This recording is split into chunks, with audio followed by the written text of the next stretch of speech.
In 1945, the Allies figured out how to make Nazi Germany's own postal service deliver anti-Hitler propaganda straight to German breakfast tables.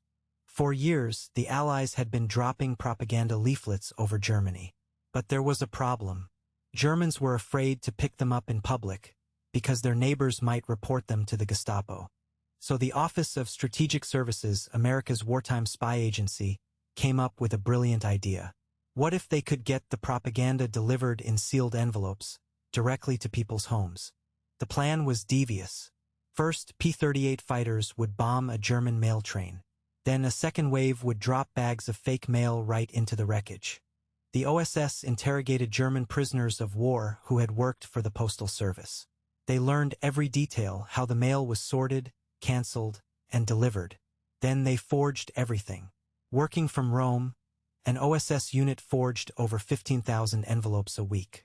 They pulled over 2 million random names from German phone directories. Every letter looked completely authentic. Inside each envelope was a letter about made-up family gossip and news about people who didn't exist. But hidden among those letters were anti-Nazi newspapers called Das Neue Deutschland, the New Germany. On February 5, 1945, the first Cornflakes mission launched. P-38s destroyed a mail train headed for Linz, Austria, then dropped 8 bags containing nearly 4,000 propaganda letters into the wreckage. German postal workers arrived, gathered up the scattered mail, real and fake, and delivered it all. German families opened their morning mail over breakfast and found Allied propaganda staring back at them.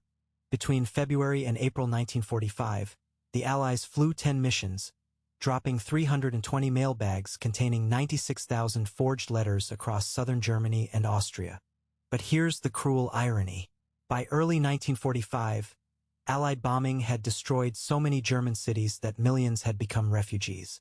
Much of the fake mail was returned because the addresses no longer existed.